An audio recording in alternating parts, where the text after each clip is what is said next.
So we are edging a little bit closer here. Whoops, let's make that go away. There we go.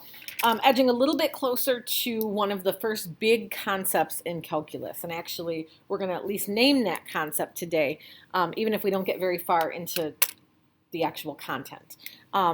This first part of what we're going to talk about today should seem very familiar to you. Okay. You've done this before, and then we're going to kind of talk about how we're now taking that and moving it up a step to be able to get into true calculus land here. So we're going to start out with average rate of change. And by the way, there's a lot of vocab in this lesson, so if at any point you need to pause the video to get the vocab copied down, feel free. Average rate of change, you've done this before. The average change in the dependent variable per unit of the independent variable. So if we're looking at change, that's a difference, right? And dependent variable is your y values. So the change in the dependent variable is measured by doing y2 minus y1. And then the change in the independent variable is x2 minus x1. Okay, and then it's a per situation, which means we're going to take this number and divide it by this number. And that means to find average rate of change, which you'll sometimes hear me abbreviate with AROC, okay, average rate of change, we're going to do y2 minus y1 over x2 minus x1. Well, that should look really familiar to you, okay? Average rate of change is just slope. That's what slope finds for us. The big difference is when you're working with linear equations, which is when we talk about slope, it has a constant rate of change. So anywhere on the graph you go, it is changing by the same amount per unit of the x-axis, okay? And that's why it gets its own special name. But we can really find that average rate of change with any type of graph. It's just not constant, okay? And so this kind of relates to the idea of a secant line. A secant line is something that intersects in 2 points, and it could actually be more than 2 points. So I've got a graph over here for just sort of a visual. And so let's say I take an average rate of change between x equals, what do I want to do? We'll do x equals -1 up here and x equals 2 here. Okay. If I want the average rate of change and I do this calculation, what I'm really finding is the slope of this line right here. And this line that I'm trying to draw, but my paper's at a weird angle. This line is called a secant line. Yeah, pretend that line's straight. And that's telling me on average, how is my value changing from here to here? And we would find that slope and it would be a negative, I don't know, a negative something. I mean, I could probably figure it out if I need to. But that doesn't really tell us the whole story of what's really happening. An average rate of change tells me, in general, when I walk from -1 to 2, my y values are dropping by so much for every 1 unit along the x-axis. And it actually looks like it's really close to -1 here, okay? But what's actually happening is my values are dropping much faster than that. And then starting here around x equals 1, they're turning around and heading back up the other way. And so when you average things together, you lose some of that. You lose some of that behavior. And so we want to do better than just an average. And that is the first big idea in calculus. And we're going to get to that in the second half of this page. But average rates of change definitely have a time and a place. We use them quite often. So you're going to see that here for find the average rate of change of this function on the interval from 1 to 3. Those are x values from 1 to 3. And so we want to be able to do this calculation, meaning I need coordinates for each one of these. So I'm going to calculate f of 1 and f of 3. Well, 1 squared minus 1, that's just 0. And 3 squared minus 3, that's 9 minus 6, so that'd be 3. And so now I'm going to do y2 minus y1 over x2 minus x1. And that works out to be, oh, wait a second, I think I wrote this down wrong. I said 6 and then I wrote 3. Okay, this is 6, sorry about that. 3 squared minus 3 is 6. So 6 minus 0. Okay, so that's 6 over 2, and so my average rate of change here is 3. Okay. So on average, as I walk from 1 to 3 on this graph, my y values are increasing by 3 for every unit I walk on the x-axis. Okay, that's what we're finding. Okay, so like I said, sometimes we want to do better than this, and that's where this next piece comes in, the instantaneous rate of change, okay, which is IROC. This is what the whole first half of calculus is all about, is studying instantaneous rates of change. So I don't want to look at the average between 2 points anymore. I want to take a single point on the graph. So maybe I take, I don't know, this point right here, and I want to know how fast is the graph changing right there at that point specifically, okay? And that involves something called a tangent line. So a tangent line is going to come alongside the graph and touch the graph in exactly 1 point. It's going to like skim along the edge, okay?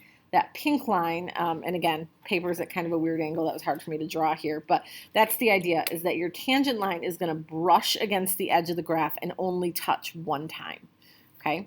So exactly 1 point is sort of an important piece here. And the idea with this is if I were to like zoom in on the graph around this point, it would look an awful lot like a straight line, and the more I zoom in, the closer it gets to resembling this line here. So that right there, that instantaneous rate of change, that is what the derivative is all about, okay? The derivative is a slope of a tangent line. So if I find the slope of this line, that is what we call in calculus a derivative. And that we're going to talk derivatives from now through Christmas and probably for the rest of the year. But I mean, that's going to be our big focus for the next few months, is how do we find derivatives?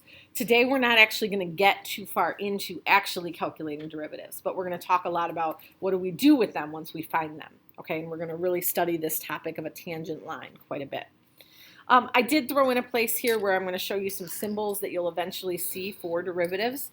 So you know how we talk about functions as f of x? When I'm talking about the derivative of a function, I say f prime of x. So that little like apostrophe looking thing there, that indicates that I'm taking a derivative. You'll also see it written as dy over dx. Okay, and a lot of times I'll say it dy dx, but it's dy over dx. Where this comes from, by the way, is if you think about like the scientific way we would write slope, we would say it's the change in the y values over the change in the x values. And you're probably familiar with the Greek letter delta used to show when something is changing, okay? And so this is how much are the y's changing, this is how much are the x's changing. This is where this notation comes from. The dy dx, it's kind of like delta y, delta x. It's not exactly a slope because it's only at 1 point, and so that's why we can't really use the delta idea, but it's related to it, and so that's where this notation comes from. Okay, so let's talk about some of the things we're going to do with these tangent lines. So a rock breaks loose from the top of a tall cliff. Its position can be modeled by the function y equals negative 16t squared.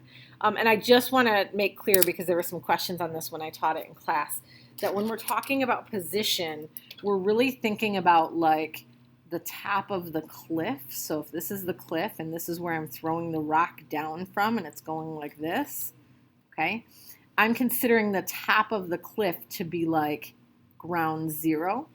And so it's dropping lower than where it started, and so those are all going to come out as negative values. That's why this thing is negative. It is a negative parabola, but we're considering the top of it to be like ground zero, like we're calling that zero, okay? So what was the rock's average speed during the first 2 seconds? Well, speed is position divided by time, right? It's how far did we travel divided by how much time did it take us to get there. And so average speed means I'm going to be looking for an AROC here on the interval from 0 to 2. Okay? So let's first think about what coordinates this is going to use. So if I'm starting at 0 seconds, and I plug 0 into my function up here, well, 0 squared is 0, and then that whole thing's just 0. And that should make sense because we're really considering this to be like our starting point. You can almost envision like the y-axis here and the x-axis here, okay? And then after 2 seconds, if I plug 2 in there, 2 squared is 4, and then negative 16 times 4 is negative 64. Okay, and again, that came out negative because that's talking about like how far down would it be after those 2 seconds. So I'm going to do negative 64 minus 0 over 2 minus 0, and I'm going to get negative 32. I didn't put a unit here, and I probably should have. This would be measured in feet per second, because that's what I found here, is this is how many feet I'm traveling in this many seconds. Okay, so on average, I'm traveling by negative 32 feet per second. And I actually kind of wish that I hadn't used the word speed here. Those of you who are in physics are probably mocking me right now.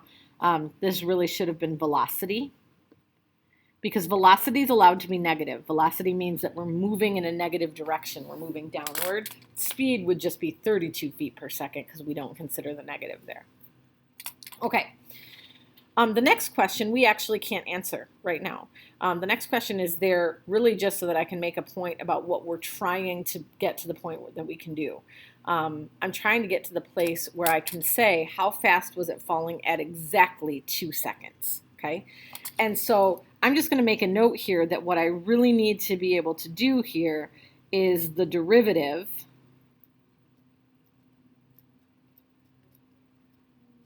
at t equals 2.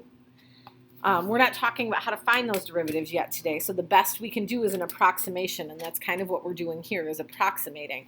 But this is where we're heading, is can we answer this question by finding a derivative?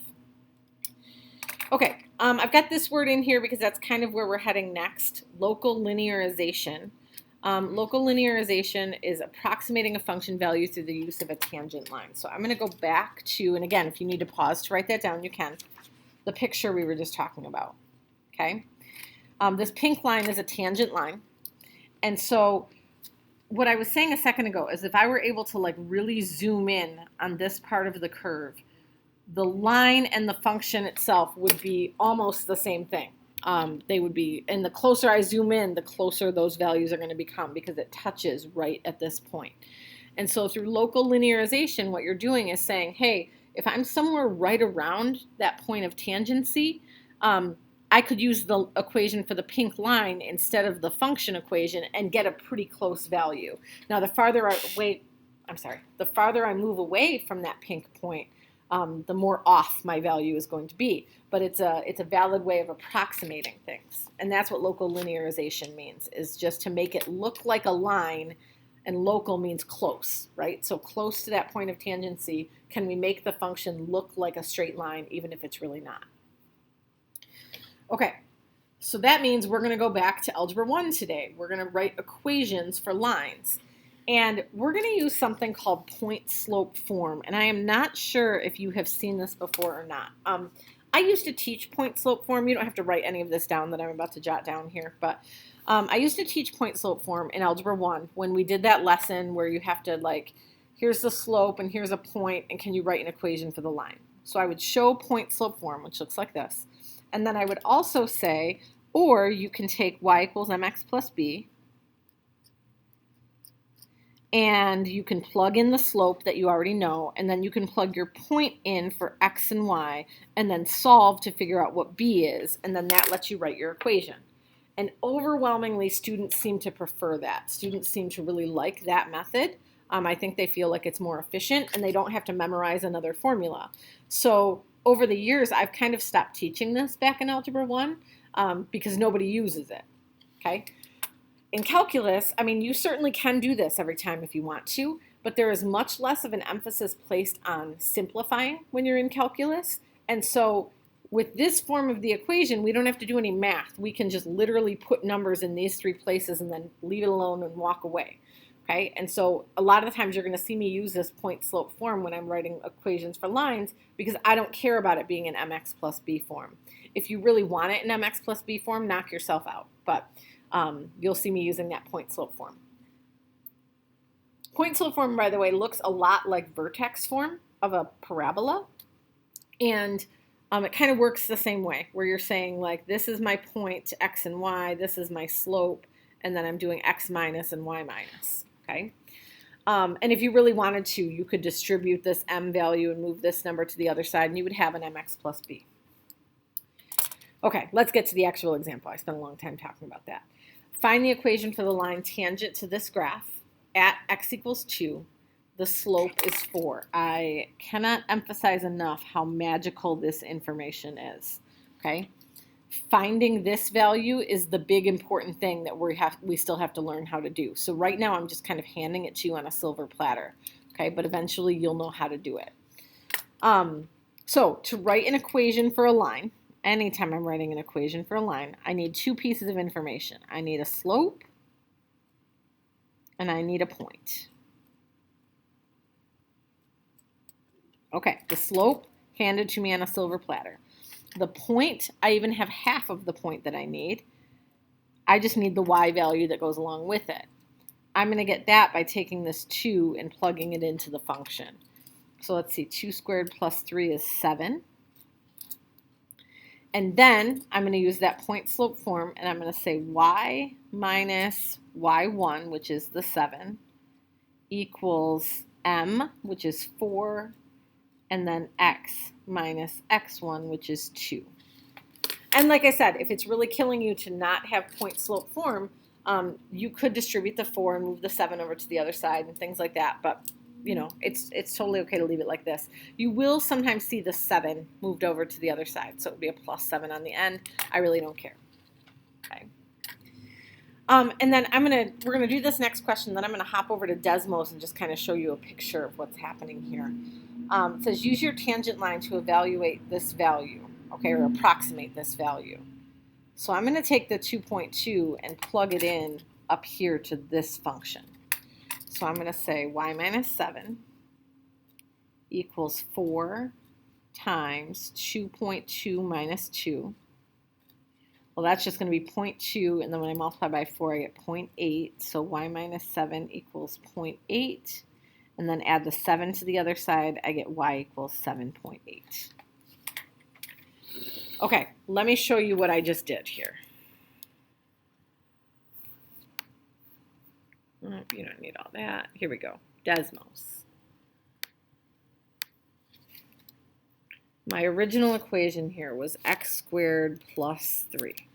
Okay, and I'm going to switch this thing back so that it's a solid line and not a dotted line. Okay. So there's my x squared plus 3. And then I'm going to take a look and I'm going to graph my tangent line. The lovely thing about Desmos is that it does not care how you type your equation in. Okay, so there's that. And so you can see that what this line does is at x equals 2, that's my point of tangency, that's my 2 comma 7, this line touches it and then runs away. But if I zoom in real close on that red graph, like if I look at a place really close to that point of tangency. Sorry, I'm having some issues here.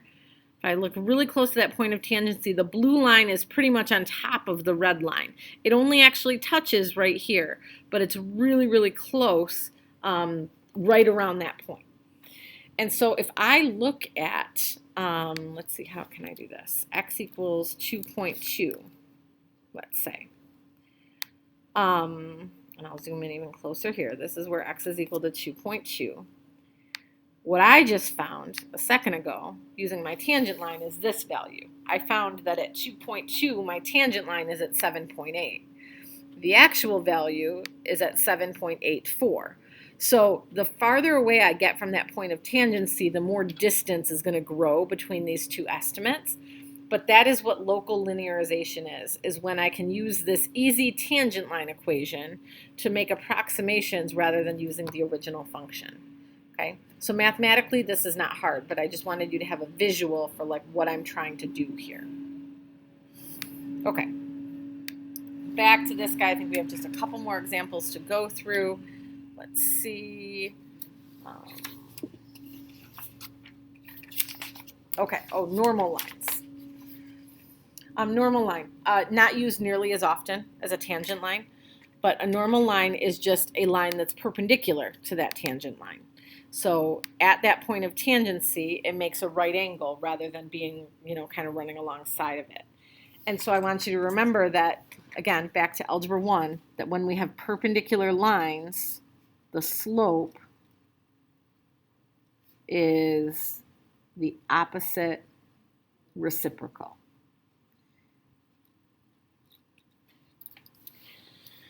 So we're going to try example 4 here. I'm going to answer it real quick, but you may want to pause the video and try the first part of example 4 on your own before you watch me do it.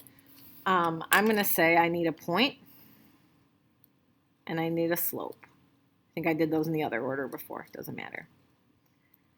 My point is x equals 2, so it would be 2 comma, and then my y value is coming from plugging the 2 into the function. So 2 cubed minus 4 is 4, and then my slope is 12. So my equation was going to look like this. Y minus 4 equals, sorry, I'm jumping ahead of myself, thinking of the next question. Right now we're just doing regular slope. So 12 and then x minus 2. That's my tangent line. My normal line, all I'm going to do is mess with the slope. So I'm going to say y minus 4 equals, and now this will be negative 1/12 times x minus 2. And that would give me a line that runs through that point at x equals 2 at a right angle rather than right alongside the graph. Okay, one more example, and this is one that is very common on like AP tests here, this example 4. Even when we get to the end of the year, we're going to be practicing problems that are worded this way. So what we have going on is a piece of wire is being held to a heat source, okay? And we're measuring the temperature along the wire. So at 0, which is right at the heat source, my temperature is 100. And then as I get further away, you see that my function is decreasing, okay? This bit about it being decreasing and differentiable, that probably doesn't mean a whole lot to you yet, but that's okay. So it says estimate t prime of 7. Just want to remind you that that is the notation for a derivative. And a derivative is supposed to be an instantaneous rate of change. It's supposed to be IROC, okay? And we haven't learned how to calculate IROC yet. We've only learned AROC. But with this problem, and this is just kind of a spoiler, honestly, even once we learn how to find IROC, we don't have enough information to be able to do that. We only have like separate points on the graph, and that's not enough for us to get IROC. So the best we can do is an estimate, and to estimate, we're going to use average rate of change. Okay, so if we actually wanted t prime, that would be an average or an instantaneous rate of change. We're going to estimate it using an average. And we want to do it at 7, so we're going to look at this interval from 6 to 8. We're going to figure out on average what is happening there. Okay, so we're doing IROC on the interval from 6 to 8 because 7's in the middle of that. And I would say 55 minus 62 over 8 minus 6, which is negative 7 over 2, which is negative 3.5. This is a rate of change, okay? And when it is a rate of change, we have to label it as a rate. And a rate is a comparison between two things. So this negative 3.5, that's something per something. And your answer to that is right here, okay? This is what's happening to your y values, which is t of x, per one of whatever your x value is. So this is in degrees, and technically degrees Celsius, per centimeter. Okay. So now this next question just wants us to say in words, what does this mean? Okay, and these questions are going to pop up a lot. Interpret in context. There's like 3 big pieces that you need to make sure you have in your answer. First of all, the fact that it's at 7 means at 7 centimeters, and sometimes I might write like x equals 7 centimeters, okay? At 7 centimeters, the temperature is, what's it doing? It's decreasing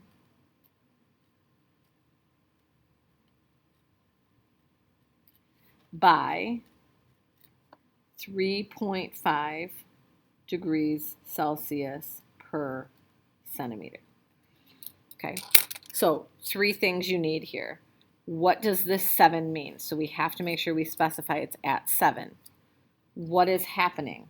The temp is decreasing, okay? And then I might have lied, it's kind of 4 things because you also need this number in there with a unit. So I guess we can count that as 1, but that's what you need. You need the at 7, what's happening, and by how much, okay? So when or where, what's happening, by how much, with a unit, okay? That's how we answer these questions. Okay, we made it. That was a lengthy lesson for math that quite honestly shouldn't be too crazy hard, so hopefully you have an okay time with this. Tomorrow we're going to get more into this concept of derivatives, and we're going to talk a lot about tangent lines. And then the whole rest of the chapter is where we're going to dive into actually being able to calculate derivatives. Okay, it's a big deal in math land. So good luck. Let me know if you have questions when I see you again.